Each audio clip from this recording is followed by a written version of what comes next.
Orissa police బోర్డుకు సంబంధించిన SI రాత పరీక్షలు ఈ ఆదివారం జరగనున్నాయి. అయితే ఇదే నేపథ్యంలో దానికి సంబంధించినటువంటి ఆ పేపర్ లీకేజ్ స్కామ్ వాళ్ళని ప్రస్తుతానికి కుట్టురట్టు చేశారు శ్రీకాకుళం జిల్లా పోలీసులు. ఏదైతే ఒరిస్సా పోలీసులు ఇచ్చినటువంటి సమాచారంతో చాలా చాకచక్యంగా శ్రీకాకుళం జిల్లా హెచ్ఎల దగ్గర వాళ్ళని చేసి మరీ పట్టుకున్నారు. అయితే ఈ కేసుకు సంబంధించిన పూర్తి వివరాలను వివరించడం కోసం ప్రస్తుతం మనతో పాటు శ్రీకాకుళం జిల్లా డిఎస్పీ వివేకానంద గారు ఉన్నారు. ఒకసారి ఆయనతో మాట్లాడదాం. సార్ చెప్పండి, ఇలాంటివి మనం చాలా వరకు చూస్తూనే ఉన్నాము. సో ప్రస్తుతానికి ఒరిస్సా బోర్డుకు సంబంధించినటువంటి ఈ కేసులో ఎంతమందిని పట్టుకున్నారో, అసలు ఏం జరిగింది సార్? యాక్చువల్గా సోమవారం ఈవినింగ్ ఏమో మాకు మా ఎస్పీ గారు ఆధ్వర్యంలో మేము మీటింగ్లో ఉండగా మా SP Shri K V Maheshwar Reddy IPS గారికి ఒరిస్సా ఎస్పీ గారి నుంచి ఒక సమాచారం వచ్చింది. ఎందుకంటే 3 బస్సుల్లో కొంతమంది వెళ్తున్నారు, వాళ్ళని ఇంటర్సెప్ట్ చేయండి, ఒక ఇంపార్టెంట్ ఇష్యూ ఉందని చెప్పి. అప్పటికైతే మాకు ఇష్యూ ఏం తెలీదు. సో ఎస్పీ గారు ఇచ్చిన ఇన్స్ట్రక్షన్ మేరకు మేము మా ఎస్ఐస్ సిఐస్ టీం అంతా కూడా అటు నర్సన్నపేట చెక్ పోస్టు, అలాగే రణస్థలం దగ్గర కూడా అక్కడ చెక్ పోస్టులు ఉన్నాయి. 2 చోట్ల కూడా మేము ఇమీడియట్గా మూవ్ అవ్వడం జరిగింది. ఫైనల్గా వాళ్ళు హెచ్ఎర్ల మండలంలో వాళ్ళు ఇంటర్సెప్ట్ చేసి అక్కడ పట్టుకోవడం జరిగింది. 3 బస్సుల్లో కూడా ఒక్కొక్క బస్సులో 42 మంది చొప్పున 3 బస్సుల్లో ఉన్నారు. వాళ్ళని తులసి ట్రావెల్స్ అని అది బస్సులు అవి వాళ్ళని ఆపి ఇమీడియట్గా మా స్టేషన్ తీసుకెళ్ళాం. ఈలోపు మన బరంపురం డిఎస్పీ గారు ఎస్డిపిఓ బరంపురం వారు వాళ్ళ సిబ్బంది అందరితో కూడా వచ్చి ఈ బస్సులు అవన్నీ హ్యాండ్ ఓవర్ చేసుకున్నారు. తర్వాత తెలిసింది ఇది వీళ్ళందరూ కూడా అక్కడ సబ్ ఇన్స్పెక్టర్ ఎగ్జామ్కి అపీర్ అవుతున్నారని వీళ్ళందరినీ విజయనగరం తీసుకెళ్ళి అక్కడ ఏదో వాళ్ళందరినీ కొంతమంది ఏజెంట్లు వాళ్ళు మాల్ ప్రాక్టీస్ చేయించడానికి అది ప్రయత్నం చేస్తున్నట్టుగా తెలిసింది.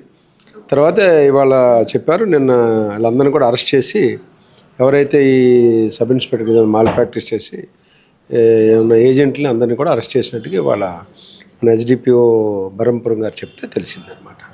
ఇది అక్కడ స్కామ్ ఇది. సార్ మనం చూస్తే ఈ మొత్తం కేసులో ఎవరైతే అభ్యర్థులు ఉన్నారో, స్టూడెంట్స్ ఉన్నారో, వాళ్ళు ఒక్కొక్కరు 25 లక్షల చొప్పున ఇచ్చినట్టుగా కూడా తెలుస్తుంది సార్. అసలు వాళ్ళ వెనక ఎవరున్నారో అంటారు, వాళ్ళు ఎంత పే చేస్తారంట? అంటే ఇది మనకి సంబంధం లేదమ్మా, అప్పుడు మనం చెప్పలేం. ఎందుకంటే ఐఎమ్ నాట్ ది ఐఓ. అదంతా బరంపురం డిఎస్పీ గారు వాళ్ళు ఒరిస్సా పోలీసులు ఇన్వెస్టిగేట్ చేస్తున్నారు, ఇంట్రాగేట్ చేస్తున్నారు కాబట్టి అవన్నీ కూడా వారే చెప్పగలరు. కేసు ఎక్కడ నమోదైంది సార్? వీళ్ళు గొలంత్రా పోలీస్ స్టేషన్, ఒరిస్సా గొలంత్రా పోలీస్ స్టేషన్లో కేసు నమోదు చేశారు. ఇక్కడ అరెస్టులు అన్నీ కూడా అయిపోయినాయి. ఇవాళ కోర్టు కూడా ప్రొడ్యూస్ చేశారు. మరి వారి ఇన్వెస్టిగేషన్లో ఏం తెలియదు అన్నది మనకు తెలియదు. సో బెటర్ వాళ్ళు చెప్పడమే కరెక్ట్. అది సార్ ఈ స్టూడెంట్స్కి ఎలాంటి శిక్ష పడే ఛాన్సెస్ ఉన్నాయంటారు? అంటే శిక్షలు ఎక్కడైనా ఒకటే కదా? అంటే శిక్షలు ఏదైనా ఒకటే, బట్ అది ఇంకా ఇన్వెస్టిగేషన్ స్టేజ్లో ఉంది కాబట్టి నేను ఏమన్నది నేను చెప్పలేను. అది ఎందుకంటే వాళ్ళు చేసిన నేరాలు అవన్నీ కూడా మనం కరెక్ట్గా ఇంకా తెలియదు. ఏదో ఈ విధంగా మాల్ ప్రాక్టీస్ చేయడం అనేది కరెక్ట్ కాబట్టి దానికి సంబంధించినటువంటి చట్టాల ప్రకారం ఉంటాయి. అవన్నీ ఇంక ఇన్వెస్టిగేషన్ తెలుస్తుంది కాబట్టి ఇప్పుడు ఈ స్టేజ్లో నేనేం చెప్పకూడదు. సార్ ఎక్కువ మనం చూస్తే ఇలాంటి కేసెస్లో స్టేట్స్లో కాకుండా అదర్ స్టేట్స్లోనే ఎక్కువగా ఇలాంటి స్మాల్ ప్రాక్టీస్, అంటే ఒక స్టేట్కి సంబంధించిన ఎగ్జామ్స్లో అదర్ స్టేట్స్కి స్టూడెంట్స్ని తీసుకెళ్ళి డబ్బాస్ చూపించి ఇలా పేపర్ లీకేజ్ చేయడం వల్ల వేరే స్టూడెంట్స్ కూడా చాలా వరకు లాస్ అవుతున్న సిచ్యువేషన్స్ కనిపిస్తున్నాయి. సార్ స్టూడెంట్స్ ఆలోచించారంటారా సార్? మీ ఎక్స్పీరియన్స్లో అసలు ఏం చెప్తారు?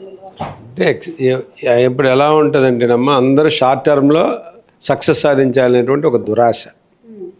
కష్టపడితే వచ్చే సక్సెస్లో ఉండే ఆనందం వేరు.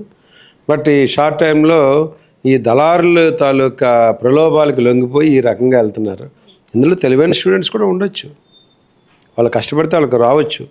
బట్ ఈ యొక్క దురాశ పడడం ఇదంతా జరుగుతుంది. అంతేందా, తప్పదమ్మా. తప్పు చేస్తే ఎప్పుడైనా శిక్ష అనుభవించాల్సిందే. అడ్డదారిలో వెళ్ళాలనుకుంటే ఈ రకంగానే వాళ్ళు ఇబ్బంది పడతారు. బట్ ఇందులో ఒరిస్సా పోలీసులు అద్భుతంగా ఇన్ఫర్మేషన్ సంపాదించారు. ప్రభుత్వానికి కూడా ఎటువంటి చెట్టుబడి లేకుండా చక్కగా వాళ్ళు మంచి స్కామ్ని వాళ్ళు బట్టబయలు చేశారు. ఒరిస్సా పోలీసులు ఎక్సలెంట్ వర్క్ చేశారు. సార్ మీరు ఒక డిఎస్పీగా, అంటే వాళ్ళనే కాదు, ఇలా చెప్పారు ఎవ్రీ స్టేట్స్లో మనం చూస్తూనే ఉన్నాం కాబట్టి ఇలా మాల్ ప్రాక్టీస్ చేసి అచీవ్ చేయాలనే స్టూడెంట్స్కి కానీ అని లేదా ఇలాంటి ముఠాలకు కానీ మీరు ఇచ్చేటటువంటి అడ్వైజ్? ఇవన్నీ అది చెప్తున్నాను కదమ్మా, అత్యాశ ఉండకూడదు. అడ్డదారుల్లో సంపాదించేది ఏదైనా సరే అది మనకు నష్టమే జరుగుతుంది.